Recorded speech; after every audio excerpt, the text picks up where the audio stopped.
রাত গভীর হলে ছায়া হয়ে নামে আতঙ্ক।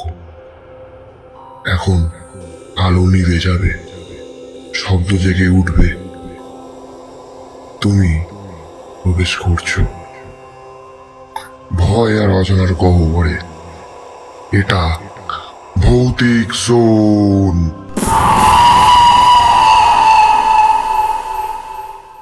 আসুন আজকের আলোচনাটা শুরু করি একটা বেশ গা ছমছমে বাংলা লোককথা দিয়ে। মানে লোককথা ঠিক না, হয়তো একটা সিনেম্যাটিক হরর স্টোরি বলা চলে। নাম মাছ চোর। আমাদের কাছে এর একটা অংশ আছে, দেখে তো মনে হচ্ছে কোনো চিত্রনাট্য বা গল্পের খসড়া হবে। শিরোনামটা বেশ ইন্টারেস্টিং, মাছ চোর, এক জলজ বিভীষিকা। জলজ বিভীষিকা, নামটাতেই একটা রহস্য আছে। ঠিক, তো আমরা চেষ্টা করব এর গভীরে যেতে। মানে গল্পের মূল উপাদানগুলো কি, আতঙ্কটা কিভাবে দানা বাঁধছে, আর ঠিক কোন ধরনের ভয়, মানে কোন অনুভূতিটাকে এটা তুলে ধরছে। বেশ ভিজুয়াল লেখাটা, পড়লেই যেন চোখের সামনে ভাসে। হ্যাঁ, মনে হচ্ছে যেন দৃশ্য দেখতে পাচ্ছি। আচ্ছা, তাহলে শুরু করা যাক, দেখা যাক কি আছে এর ভেতরে। শুরুতেই একটা দৃশ্য, বেশ ভুতুরে রাত, একটা পুকুর পাড়, ঝিঝি পোকার একটানা ডাক। জানেন তো কেমন একটা পরিবেশ তৈরি করে? ওই শব্দটা নিজেই একটা অস্বস্তি তৈরি করে অন্ধকারে। একদম থমথমে ভাব। হঠাৎ কাঁদা জলে ছলাট করে একটা শব্দ, একটা ঢেউ উঠল। নিতাই আর গোকুল নামে দুজন লোক, মনে হচ্ছে চরিত্র, ওরা ফিসফিস করে কথা বলছে। জলে কিসের শব্দ হলো রে, এরকম একটা প্রশ্ন। বাতাস তো নেই একদম। এখানেই শুরু, মানে স্বাভাবিক নিয়মের ব্যত্যয়। বাতাস নেই, অথচ ঢেউ। হ্যাঁ, নিতাই আর গোকুল বোঝাই যাচ্ছে বেশ ভয় পেয়েছে। হাতে লণ্ঠন, সেটার আলো কাঁপছে। আর তারপরই জলের তলা থেকে একটা অদ্ভুত শব্দ। কেমন বলুন তো? যেন কেউ কাশছে, কিন্তু ঠিক কাশি না, একটা ভেজা ঘরঘরে আওয়াজ। বুকের ভেতর থেকে উঠে আসা কাশির মতো। হ্যাঁ হ্যাঁ, ওরকমই। গোকুল তো ভয়ে ভয়ে বলছে, মাছ তো এমন শব্দ করে না, এটা অন্য কিছু। জলের তলায় এরকম শব্দ ভাবা যায়? দেখুন কিভাবে ধীরে ধীরে ভয়টা তৈরি করা হচ্ছে। অন্ধকার, অস্বাভাবিক শব্দ, পরিচিত জায়গায় অচেনা পরিস্থিতি, আর ওই অজানার ভয়। একদম, একটা সাধারণ পুকুর পাড়, সেটাই মুহূর্তের মধ্যে ভয়ঙ্কর হয়ে উঠছে। পরিচিত পরিবেশকে ব্যবহার করে ভয় তৈরি করার এটা একটা ক্লাসিক কৌশল কিন্তু। ঠিক, আর এই পরিবেশটা তৈরি হওয়ার পরেই এলো আসল জিনিসটা। মানে পরের বর্ণনায় আছে, জলটা বেশ তোলপাড় করে একটা লম্বা হাত উঠে এলো। সাধারণ হাত নয় কিন্তু, কাদা মাখা, বিশ্রী সবুজ আঁশে ঢাকা, আর আঙুলের ডগায় কি লম্বা ধারালো নখ। ও বাবা! নিতাই, গোকুল আর হরিদাস নামে আরেকজন ছিল বোধহয়, তারা তো আতঙ্কে চিৎকার করে পিছিয়ে গেল। লণ্ঠনটাও মনে হয় কারো হাত থেকে পড়েই গেল। স্বাভাবিক প্রতিক্রিয়া। শুধু হাত নয়, এরপর পুরো অবয়বটাই ভেসে উঠল। যা দেখল ওরা, মানে বিশ্বাস করা কঠিন। মাথাটা মানুষের, কিন্তু চোখ দুটো অস্বাভাবিক বড়, সাদা, স্থির, ঠিক যেন মরা কাতলা মাছের চোখ। মাছের চোখ, সাংঘাতিক কল্পনা। আর মুখের ভেতরে ধারালো দাঁতের শাড়ি, মনে হচ্ছে যেন মাছের কঙ্কাল দিয়ে দাঁতগুলো তৈরি। শরীরটা আধা মানুষ আধা মাছ, পিচ্ছিল, আঁশটে, মানে যা দাঁড়িয়েছে একটা জলজ বিভীষিকা। এই যে মিশ্র সত্তা বা হাইব্রিড মনস্টারের ধারণা, এটা কিন্তু হরর গল্পে খুব দেখা যায়। মানুষ আর মাছের বৈশিষ্ট্য মেলানো হয়েছে এখানে। হ্যাঁ, কেন বলুন তো? এটার একটা কারণ হলো এটা দেখতে ভীষণ আনসেটলিং, মানে অস্বস্তিকর। পরিচিত দুটো রূপের এমন অস্বাভাবিক মিশ্রণ ভয় তৈরি করে। আর দ্বিতীয়ত, এর একটা প্রতীকী দিকও থাকতে পারে। মানে সত্তাটার উৎস তো জল, পুকুর, তার শারীরিক গঠনটাও সেই পরিবেশের সঙ্গে মিলে যাচ্ছে। আচ্ছা আচ্ছা, মানে পরিবেশটাই যেন মূর্তিমান হয়ে উঠেছে। অনেকটা সেরকমই। ভয়টা আরও আদিম, আরও মানে স্থানিক হয়ে যায়। বুঝলাম। আর শুধু দেখতেই ভয়ঙ্কর নয়, তার ডাকটাও, মানে সেই অবয়বটা নাকি গর্জে উঠছে, ভয়াল গলায় বলছে, তোমাদের জাল ছেড়ে ফেলবো, মাছ আমার, সব মাছ আমার। ওই দেখুন, মাছ আমার। হ্যাঁ, গলার আওয়াজটা নাকি এমন যেন জলের গভীর থেকে প্রতিধ্বনি উঠছে, আর সঙ্গে বাতাসে পচা মাছের গন্ধ। উফ, গন্ধটা কিন্তু ভয়টাকে আরও বাস্তব করে তোলে। মানে শুধু দেখা বা শোলা নয়, ঘ্রাণ দিয়েও ভয়। ঠিক। হরিদাস তো চিৎকার করে সবাইকে পালাতে বলছে, এটা মানুষ না, পালাও পালাও। এই যে সংলাপটা, মাছ আমার, এটা কিন্তু খুব গুরুত্বপূর্ণ। এটা শুধু ভয় দেখানোর জন্য নয়, এটা ওই সত্তার মূল মোটিভেশন বা আবেশটাকে স্পষ্ট করছে, কেন সে মাছের ওপর এত অধিকার দেখাচ্ছে। হ্যাঁ, এই প্রশ্নটা আসে। পরে হয়তো এর কারণ জানা যাবে, কিন্তু বৃহত্তরভাবে দেখলে এটা হয়তো সম্পদ নিয়ে দ্বন্দ্ব, অধিকারবোধ, এমনকি প্রকৃতির ওপর মানুষের লোভের বিরুদ্ধে প্রকৃতিরই কোনো প্রতীকী প্রতিশোধও হতে পারে। বাহ, এটা তো ভাবিনি এভাবে। আচ্ছা, এই ভয়টা কি শুধু ওই রাতেই শেষ, নাকি? না না, তা কেন হবে? পরের দিন সকাল হতেই তো পুরো গ্রামে হইচই, আতঙ্ক যাকে বলে। সবার মুখে এক প্রশ্ন, কাল রাতে পুকুরে কি উঠেছিল? কে বা কি এই মাছ চোর? গুজব ছড়াচ্ছে। হ্যাঁ, গ্রামের বউরা সব ঘাটে বলাবলি করছে আগের রাতে নাকি তারা পুকুরের জল কি না মাছের রক্তে লাল দেখেছে। ভাবুন একবার, পুকুরের জল রক্তে লাল! এটা তো ভয়কে আরো অনেক গুণ বাড়িয়ে দেয়।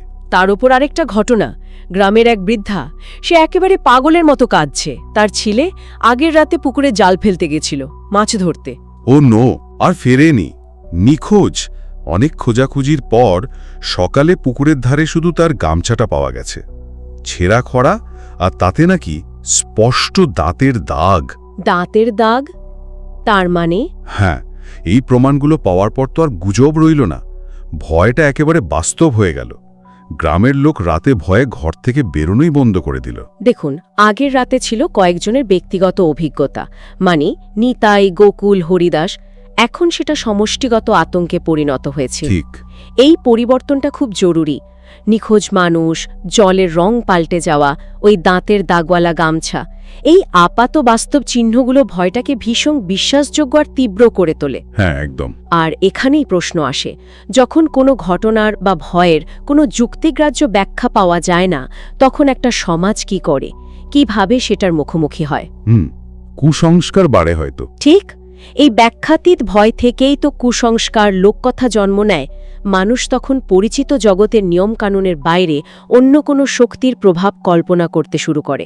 আর সেই ব্যাখ্যা বা পিছনের গল্প নিয়ে এবার এন্ট্রি হচ্ছে গ্রামের এক প্রবীণ মানুষের, দুলাল কাকা। আচ্ছা, একজন বয়স্ক চরিত্র, যিনি হয়তো পুরনো কথা জানেন। হ্যাঁ, সন্ধ্যায় গ্রামের মাতব্বররা যখন চিন্তিত হয়ে বসে আছেন, তখন দুলাল কাকা এলেন। বললেন তিনি নাকি জানেন এর আসল পরিচয়। সবাইকে ডেকে তিনি এক কাহিনী শোনালেন। বললেন, যাকে ওরা দেখছে সে একসময় মানুষই ছিল, বটেশ্বর নাম, এই গ্রামেরই জেলে। বটেশ্বর? তাহলে একটা নাম পাওয়া গেল। হ্যাঁ, আর গল্পটা বেশ করুণ আর ভয়ঙ্কর। বটেশ্বর নাকি ছিল সাংঘাতিক লোভী। লোভ একটা মূল মোটিভ। একবার সে তার কয়েকজন সঙ্গী জেলের সাথে মাছ ধরতে যায়। মাঝ নদীতে লোভে পড়ে সে নাকি সঙ্গীদের মেরেই ফেলে, তাদের ভাগের মাছ সব একা নিয়ে নেয়। ওরে বাবা, খুন! হ্যাঁ, কিন্তু পাপ তো বাপকে ছাড়ে না, তাই না? তার ওপর নাকি অভিশাপ লাগে।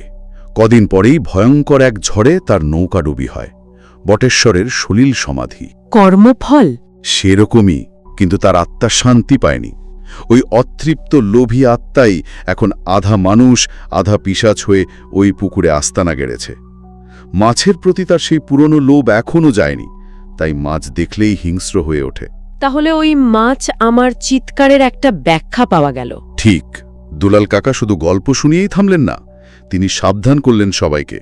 বললেন ওটাকে তুষ্ট করতে হবে, না হলে এবার সে শুধু মাছ চুরি করে থামবে না, মানুষ টেনে নিয়ে যাবে জলের তলায় নিজের খিদে মেটাতে। তাহলে ভয়টা আরও বাড়ল।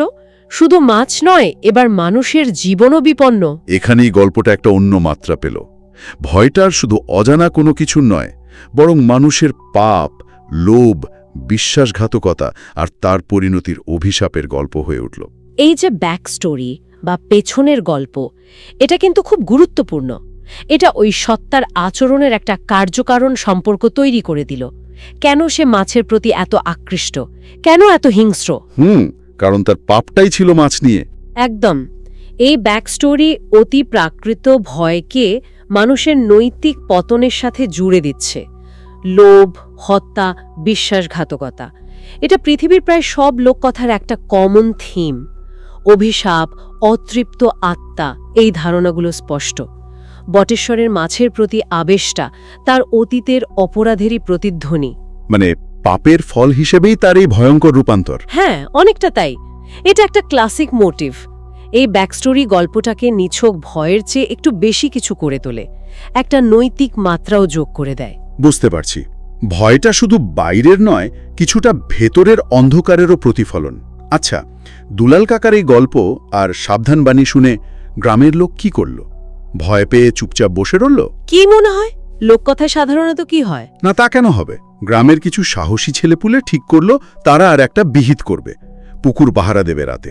বাহ, সাহস তো আছে। প্রস্তুতিও বেশ, হাতে লাঠি, বল্লম, বাঁশ যা পেয়েছে, জ্বলন্ত লণ্ঠন, আর তার সাথে দুটো অদ্ভুত জিনিস, একটা দুধের ভাঁড় আর মাটির প্রদীপ।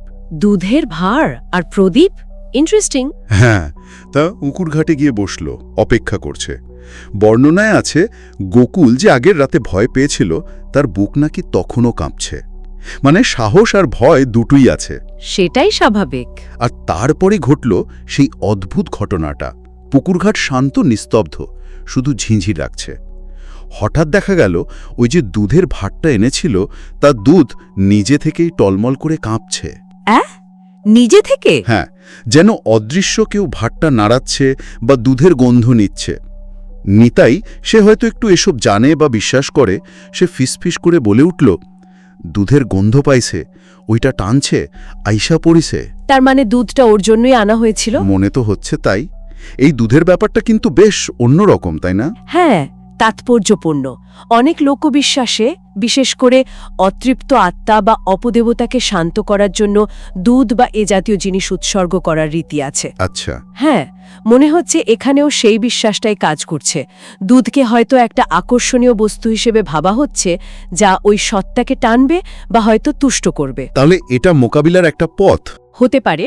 একদিকে যেমন ভয়টাকে নিশ্চিত করছে, মানে আইসে পড়ছে, তেমনি অন্যদিকে একটা সম্ভাব্য সমাধানের ইঙ্গিতও দিচ্ছে। কিন্তু সমাধানটা সহজ হলো না। নিতাইয়ের কথা শেষ হতে না হতেই পুকুরের জল একেবারে তোলপাড়, ভয়ঙ্কর শব্দ, বিশাল ফেনা তুলে সেই অবয়বটা আবার উঠে এলো জল থেকে। আর এবার নাকি আগের রাতের চেয়েও বিভৎস। আরও খারাপ। হ্যাঁ, শরীরে নাকি এখানে ওখানে মরা মাছ রিউলছে, চামড়া বা আঁশ থেকে টাটকা রক্ত ঝরছে, সেই মাছের মতো চোখ দুটো আগুনের মতো জ্বলছে। ওহ! আর সে এবার শুধু মাছ চাইছে না, চিৎকার করে বলছে, আমারে দুধ দে, আমার মাছ আমারে দে, না দিলে তোগো একজনের ছাড়ুম না, তোগো মাংস খামো আমি। চাহিদা বদলে গেছে, মাছের সাথে দুধ আর এখন মানুষের মাংস। হ্যাঁ, আর হুমকি দিয়েই শেষ নয়, অপেক্ষা করল না এক মুহূর্ত, তীব্র গতিতে ঝাঁপিয়ে পড়ল পাহারা থাকা একটা ছেলের ওপর। আক্রমণ। হ্যাঁ, চোখের পলকে তাকে টেনে নামিয়ে নিল পুকুরের কালো জলে। শুধু শোনা গেল একটা মর্মান্তিক চিৎকার, তারপর জলের তলায় ধস্তাধস্তির শব্দ, ছপা ছপাত আওয়াজ, তারপর সব চুপ।